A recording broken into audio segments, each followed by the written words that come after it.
नमस्कार दोस्तों, आज की हमारी कहानी आपको अच्छी लगे तो प्लीज़ मेरे चैनल को सब्सक्राइब करें और वीडियो को लाइक करें। माँ जी, मुझे दोपहर में कुछ काम से बाजार ब्यूटी पार्लर जाना है।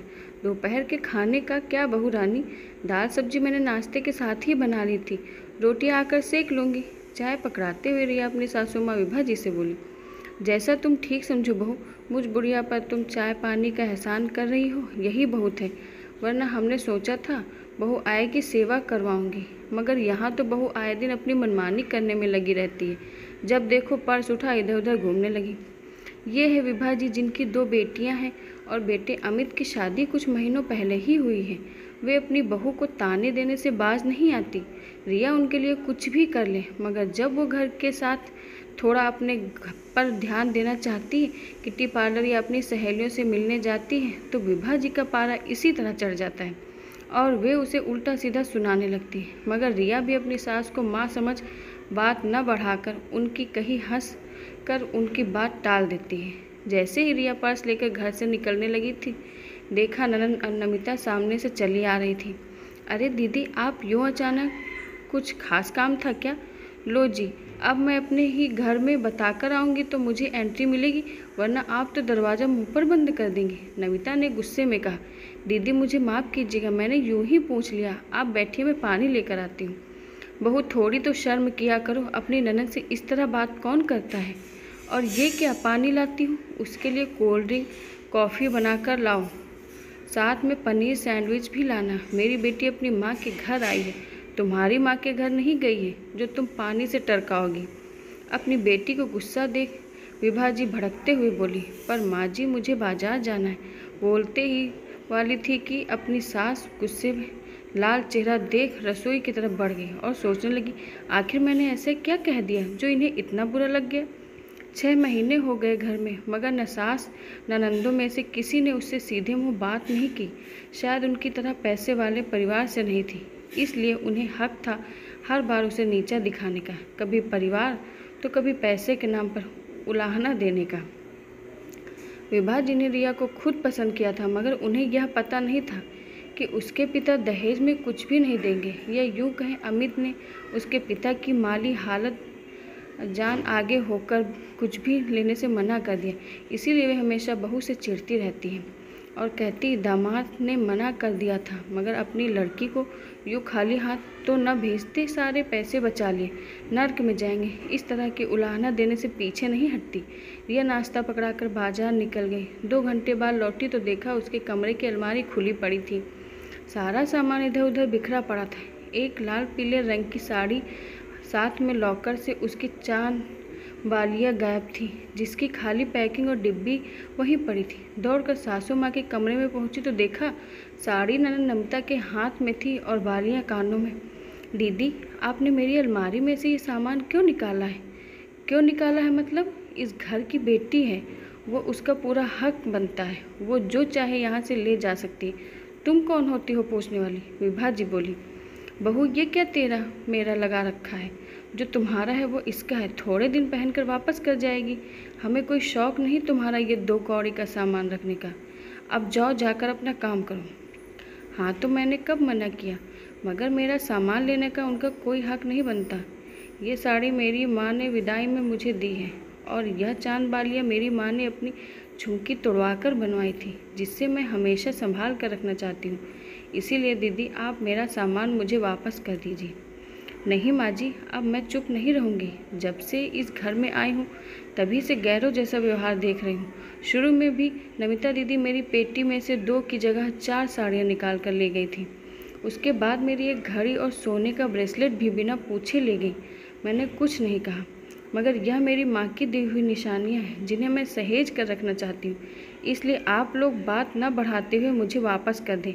मैं आपको बाजार से हूबहू ऐसी साड़ी दिलवा दूँगी। आने दे मेरे बेटे अमित को, आज तेरी खबर वही लेगा।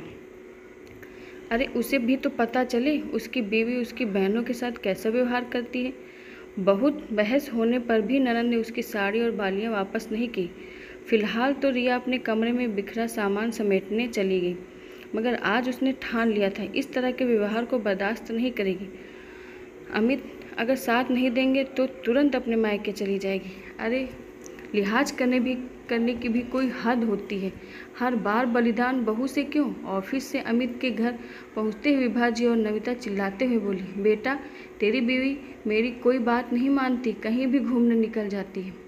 फिर भी देख, मैं मना नहीं करती, मगर आज तो तेरी बहन के साथ बड़ी बदतमीजी की, सीधी सीधा चोरी का इल्ज़ाम लगाया। बताओ भला हमारे घर में और इसके ससुराल में रुपए पैसों की कमी है जो इसकी चीज़ें चुराएंगे? मैंने भी कह दिया नमिता अब से इस घर में आना बोलकर जोर जोर से रोने का नाटक करने लगी। अमित बहुत ही शांत और सुलझा हुआ व्यक्ति था। उसने रिया की तरफ देखा, वो चुपचाप खड़ी थी। रिया ने जब अमित को देखा तो लगा उसे बहुत डांट पड़ने वाली है। आखिर अपनी माँ को रोता देख कौन बेटा चुप रहेगा। तब अमित बोला, रिया यह माँ क्या बोल रही है? क्या ये सब सच है? कुछ बोलती उससे पहले, अरे बेटा तू इससे क्या पूछ रहा है? तू क्या, तुझे अपनी माँ और बहन की बातों पर विश्वास नहीं? तुरंत चलता कर इसे घर से। मैं तेरी शादी किसी अच्छे खानदान के लड़के से करवा दूंगी। माँ बस करो, ताली एक हाथ से नहीं बजती। रिया ने अगर कुछ कहा है तो उसके पीछे कोई ठोस वजह है। आप लोगों ने उसकी माँ का दिया हुआ सामान बिना बताए उसकी अलमारी से निकाला है और अब आप मनगढ़ंत कहानियाँ बनाकर उस पर इल्ज़ाम लगा रही हैं और चाहती है मैं बिना सोचे समझे निर्णय लेकर उसे घर से बाहर निकाल दूँ। मैंने दोनों पक्षों की बात सुन ली और मैं चाहता हूँ कि नमिता रिया का सारा सामान लौटा दे, साथ में माफ़ी मांगे।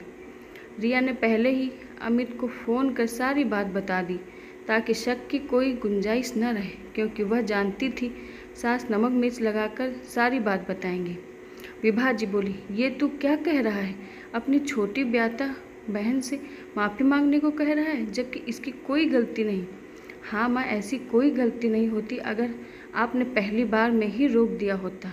शादी से पहले भी ये बड़ी दीदी गीता के कपड़े उनसे बिना पूछे पहन कर चली जाती थी, तब भी आप इसे शय देती थी। अरे अपनी बड़ी बहन के कपड़े पहन लिए तो क्या गुनाह हो गया? विभा जी तमतमाते हुए बोली, गुनाह तो नहीं हुआ, गलती ज़रूर हुई है। आपको याद दिलाता हूँ, बड़ी दीदी गीता भी बहुत गुस्सा करती थी। जब वे नया कपड़ा या सामान लाती थी उसे सबसे पहले नमिता पहन कर चली जाती, वह भी उनसे पूछे बिना। हर बार वे गुस्सा होती, मगर आप हमेशा उन्हीं को समझाती। आज उसी का नतीजा है ये कि इसने रिया का सामान पहले दिन से ही हक समझकर रखना शुरू कर दिया और आज तो बिना पूछे उसकी अलमारी में से सामान निकाल कर ले गई। छोटी समझकर हम गलतियों पर पर्दा डालते रहे, मगर अब नहीं। रिया इसकी भाभी है, उसका सम्मान इसे करना होगा। एक बात और कान खोलकर सुन लो, आगे से अगर रिया के साथ किसी ने अपशब्द या अपमानजनक बातें कही तो मुझसे बुरा कोई नहीं होगा। और माँ, आपको याद दिला देता हूँ, ये मेरी पत्नी है, बाजार से लाया हुआ सामान नहीं जो जब चाहा दुकान पर वापस कर दिया। ये मेरी जिम्मेदारी है। आप इसे जोरू का गुलाम नाम देती हैं तो वैसा सही, मगर मैं जीवन साथी हूँ, जीवन भर साथ निभाऊंगा। ननद नमिता समझ गई, अब उसकी दाल नहीं गलने वाली। वो तुरंत सारा सामान रिया के हाथों में रख माफ़ी मांग अपने घर लौट गई और विभा जी अपने बेटे को हाथ से निकलता देख पैर पटकती हुई कमरे की तरफ चली गई। आशा करती हूँ दोस्तों आपको हमारी कहानी पसंद आई होगी। धन्यवाद।